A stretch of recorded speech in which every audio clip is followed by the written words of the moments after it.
This is episode 178 of Zen and the Art of Real Estate Investing with my guest, Katie Lyon. Katie is the marketing director and a podcast host at, if you haven't heard of it, I hope you're listening, Furnished Finder. She also has 12 midterm rentals of her own. Furnished Finder is the trusted leader in midterm rentals, providing housing for traveling professionals and families alike. And that's a growing list of people who are using it. Katie, welcome to the show.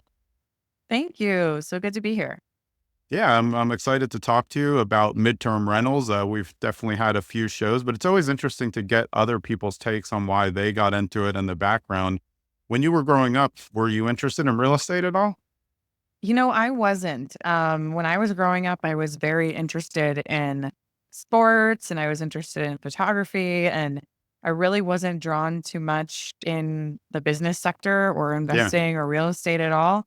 But I ended up working about 10 years of my career at a commercial real estate investment firm. So I learned a lot about real estate there, and learned kind of the power of it and how it can create a lot of value, a lot of wealth, and also just the cash flow that it can create. Then I found myself at Furnished Finder, and I learned more about this midterm sector of yeah, it and just how appealing it is. It's a lot more attainable than the commercial real estate space. yeah. A lot less intimidating, a lot more practical for an individual to get started in. And so my husband and I and my family, we got started with, we actually started by using our old house as our first investment property. Yeah, great. Um, and then it kind of snowballed from there as we realized the potential that midterms are. Were you already working at Furnished Finder when you did No, this? at this Okay, all point, I right. wasn't. Okay. No. So at this point, and we're like, what ifs can happen all the time. Um, so we went ahead and did it. We rented it out as a long term because at this point, I didn't even know anything about midterm rentals. Yeah, yeah, It went fantastic. We rented it out for about 3 years as a long term. And then I started working at Furnished Finder, and I'm like, okay, this whole landlord thing is not as intimidating as people make it yeah, seem. Nobody's calling me at 2 a.m. with their toilet clogged, right? Like, I can do this. And then I started to learn about midterm, and we were originally very attracted to short term because of the higher cash flow, but we yeah, were of course. very intimidated by the amount of just day-to-day work that it was going to take and the management of it all. So it was Yeah, like we wanted that, but it made us really nervous because we were like, we both have full-time jobs, we've got kids, we've got busy headshots. lives. Yeah, Like, right. it just didn't seem practical. And by the time you took out a management fee, if we were going to outsource that, it kind of negated the benefit. So when I discovered more about midterms by working at Furnished Finder, we decided to try that. We started with a studio arbitrage. So we started pretty much as small as you can start. Yeah, yeah. It went great. That was about 2 years ago. And we just kept going. And now we're at 12. Yeah, I mean, arbitrage is interesting and it's a great move. Did you present it as, hey, we're going to arbitrage? Because I think that's a really important thing for people. There's a lot of scammers out there who are just not really telling people. And then there's Yeah. others who present it as an opportunity and maybe have to do a little bit more conversation with the owner. And then once they see it works, it's going to be a windfall. Yeah. We have 3 arbitrage partners now, and all of them are 100% in the know about Yeah. how we use the properties. I remember when everyone, when MTR became like a real keyword, it was really travel nurses because of the pandemic. But then it's really slowly grown as people figured out, like, wait, there's all these other people.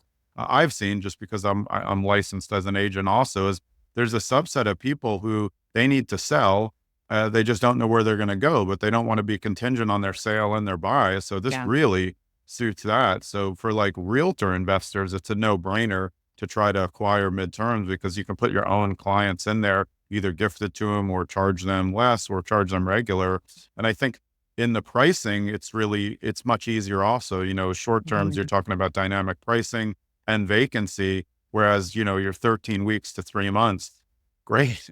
That's Right. 4 changeovers a year, 5. I mean, Yeah. that's pretty sweet for a management point of view.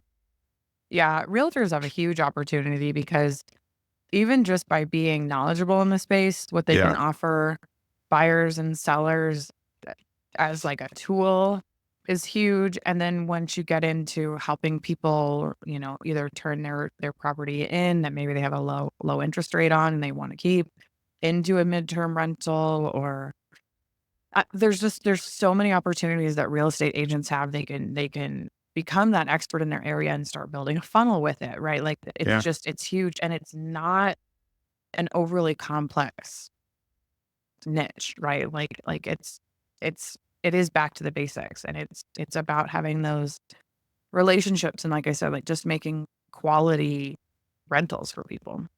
Yeah, I think the opportunity for house hackers is huge, especially the more units you have, because you can diversify your investment in so many ways. So you could live in the third unit on top, you could long-term rent the downstairs, and then you could midterm rent the second. So you get a little bump Yeah. up, and then you're like, wait, actually, that went pretty well.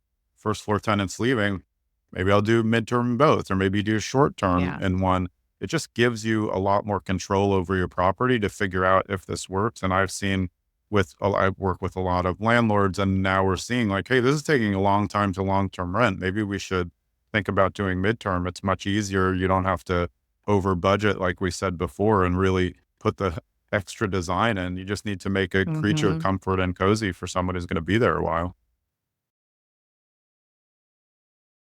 So how are you choosing your markets as a midterm rental investor? Because you said they're spread out. I know you're in Denver, I think, but the properties Yeah. aren't that close to you. How are you finding them, and why are you choosing these markets? Yeah. When we first started, we wanted to do properties in Denver, but the Denver market is incredibly expensive. Very, Yeah, it's hard to very make those expensive. numbers work. It's really hard. Yeah, So it's doable, but just the upfront costs are really high. So right. then we started to look at other options. And my family lives in the Midwest.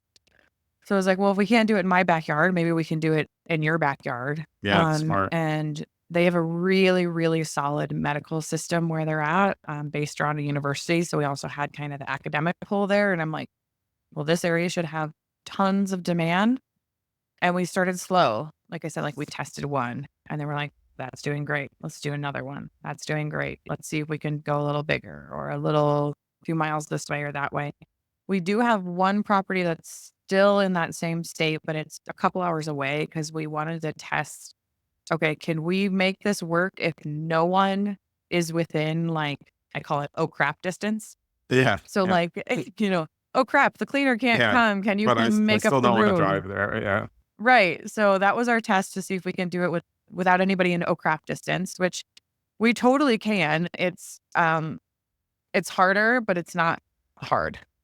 Um so yeah, that's kind of how it ended up. I think we'll start expanding into some more markets, but so far it's been like this area is working really, really well. And I love investing in the Midwest personally too, because I feel like people are just they're so great. They're so yeah. nice. They're so Yeah, everything you're feels like matching midterm and the Midwest. It's like, that's a yeah, great combination here together. it is. Yeah. I mean, everybody's just like so approachable and you know, I like big cities, but I really like working with people that are not from big cities sometimes because it's just everybody's more relaxed. So it was a personal thing too.